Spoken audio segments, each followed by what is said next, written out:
I would rather, if you're going to move on from IKF, which I'm fine with that, and I would prefer it because I think that's a position you can upgrade for not a whole lot more money. I think that you go with Kim. So like I think if we're looking like how much money do we have to spend, and we talked about Tyler O'Neill taking up a big chunk of it. If O'Neill doesn't happen, that frees up some money for you. And if you can go Conforto, Kepler, Kim, that's, I mean, hell yeah. Sign me up. Right. No, I agree. And also, I just want to mention the comment that Nardo has on the screen right now, that IKF is a better clubhouse guy too. I get that, but also at the same time, like as soon as he arrived, they lost a bunch of baseball games. So, like, I understand the thought process, and I do think he's a good guy to have in the clubhouse. But that only goes so far. Like, they lost a lot of baseball games basically as soon as these guys arrived. So, I can't really buy into them being like some anchor that we're gonna like. We need these veterans. You know what? Like, he kind of sucked when he got here. Well, Isiah Kiner-Falefa showed up, and I think the Pirates proceeded to lose like 11 of 12. Yeah. So, I remember hearing that about like Brian Hasty De La Cruz. McGee and like it wasn't his fault. Like I'm not gonna say it was. No, it wasn't his fault. I mean, but yeah. But I don't know if I can get with the thought process of they're good clubhouse guys when they just continue to lose as soon as they arrive. No, it's a bigger problem than just that. But before we do go any further, BetOnline is the world's most trusted betting platform and your number one source for online betting. From the earliest odds to in-game live betting, on BetOnline provides you with all the action and the ability to watch games as they happen. With the largest selection of odds on everything from football, NBA and college football, NHL to UFC and MMA. Head to BetOnline today to get on the action with America's most trusted site for online wagering. BetOnline, the game starts here. So let's talk about Kim. Because again, it's certainly one we've talked about. They don't have him. Like, no one predicted Kim going to the Pirates, but he's one that they, like, look out for the Pirates under his name. Now, I think the funny thing with Kim, his variance of this contract goes all over the place, depending on who you talk to, what it's going to be, how many years. He is coming off an injury. He's not going to start the year healthy. Now, what I do want to say, and of course, this also comes from an agent, but where was that? Yeah, here it is. He's not going to be out more than half the season. The way it's been stated is he'll be hitting. He'll be able to play baseball in April and then make his way up to the majors. This looks like he'll probably be out for a month type of thing. This isn't like a more than a half a year type situation where, like, why invest in him? Now it's still a risk. I mean, we know setbacks can happen. Doesn't look like he'll start the year, but it doesn't seem like it's going to be too far off when the season begins that'll be healthy enough to play. So also, like, maybe that's part reason why a 1-year deal makes sense for him. And if it is a 1-year deal, $12 million, by the way, they have linked here, that if you're trading away $7.5 million for IKF to get $12 million for Kim, to me, that's a no-brainer. You make that deal. You do it. Because this guy stabilizes shortstop, really good defensively there, and then again, you have Trillo roaming around. He's a Gold Glove utility guy. He can do what he should be doing. Puts him in a better role. He knows his role. Maybe goes out to perform it better. And again, like, now I'm talking about defensively. Hayes at third. You got Kim at short. You have Nikki G at second, also really good defensively last year. This infield defense doesn't look really, really good now. So, and if you do have Conforto out there, Cruz and Reynolds or Kepler, like defensively, this team's starting to get sound again, where it's been pretty bad. So you are bringing in offense, and I know Kim doesn't blow the cover off the ball offensively, but he hits well enough, especially the shortstop position, and he plays a really good defensive shortstop. And now the entire team's starting to become sound defensively and getting better with the bat. Yeah, I think you can get creative here. with Kim and then dealing IKF, because I think this MLB trade rumors number is off.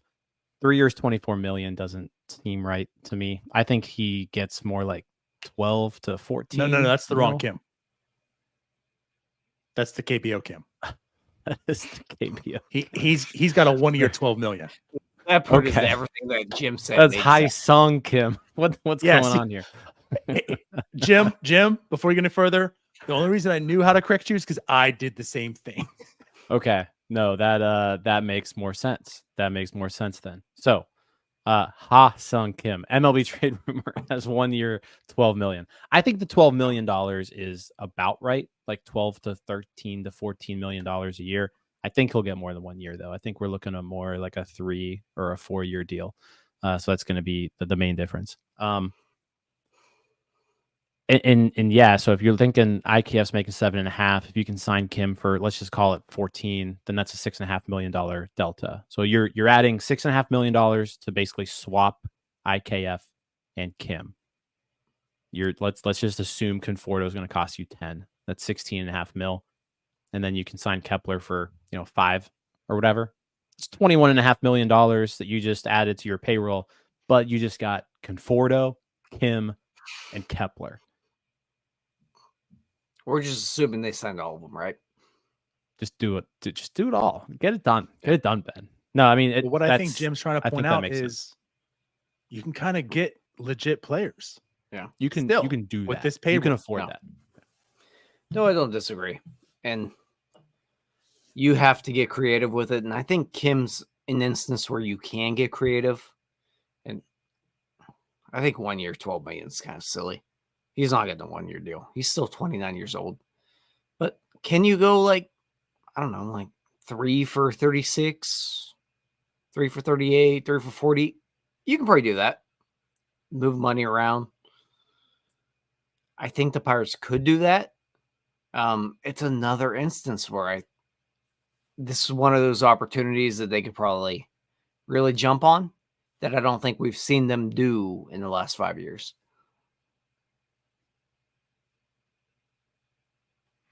Yeah, I guess I look at it this way. I guess it really comes down to what he wants to do. Coming off the injury, there might be people scared off. So does he take a 1 year deal to reestablish, to go into free agency at 30 and get the big contract, right? Or does he try to secure what he can right now? Regardless, though, I think the 12 million is still about sound, whether it's a long-term deal or a short-term deal. It's going to be about 12 to 15 million-ish. So that's where we're at.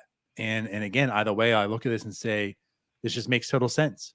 This makes total sense. Putting IKF full-time at shortstop puts him at his absolute worst. You're not getting the most value out of him. You're turning him into not that productive player. Trade him to someone who can utilize him the way he needs to be. Let him be that super utility guy for whatever team. Now you've opened up $7.5 million. You've opened up that shortstop position. You fill it with someone like Kim, and you're good. You feel very comfortable. And then you can roll with Triolo, even if he isn't, hitting offensively as you hope for one day. He's got a good glove. He can play all over the place, and he's not a full-time. He's not getting 400 to 500 at-bats like he did last year, So, you feel a lot better with that. And now you're okay to roll the dice with him also because you got a better infield. So I'm all for Kim for all those reasons. But to me, the biggest thing is IKF. He gets traded this offseason. He has to. You have to trade him to make what you have to do better than the Pirates this year. So that was going to be my question there. Are we all on the same boat where it feels like IKF has to be dealt? Has to. I don't think he has to be. I would prefer to upgrade that shortstop position, but I think I could live with him there if you address the other stuff. I think he's capable of playing the position and doing it in a way that's not going to cost this team that heavily. But I would much prefer they upgrade that position. But again, I think it depends for me on, as long as if everything else gets addressed, then I think they can roll with it. But but do you think they could address everything without trading him? Yeah, that's the thing. So I don't know. It sucks that there's not really an internal option, I think, that you can plug there, because, it would be great if Liover Peguero showed you he could hit in AAA and you could feel a little comfortable with him, but you can't. Like, you can't hand Liover Peguero the keys to anything right now. Nick Gonzalez, if he could play shortstop very well, I think his bat plays there probably even better than it does at second base. And like, that would make sense. But again, I don't think he's that good defensively there. Just not as bad. Then you're running into the same position you're with IKF, is you're not putting him in his best spot. You're kind of overextending him. And the Pirates, we've seen them do that over and over and over again. And that's when they run into problems, is they're playing people where they shouldn't be playing and things go wrong. So they need a shortstop. I think IKF can do it. I would prefer somebody else, though. Yeah. All right. That wraps up this episode of North Shore 9. Thanks so much for tuning in, whether you're listening on the podcast or catching us on YouTube. If you enjoyed the show, please give this video a thumbs up, and don't forget to hit that subscribe button if you haven't already. It really helps us grow. And if you're listening on the podcast, a quick review goes a long way in helping others find the show. Plus, be sure to tell a friend about us. There's always room for more here in the NS9 community. And for those looking to support us a little more, consider joining our Patreon, become an MVP member, and get exclusive perks while helping us continue to bring you more of the Pirates content you love. Thanks again for all your support, and let's go Bucks.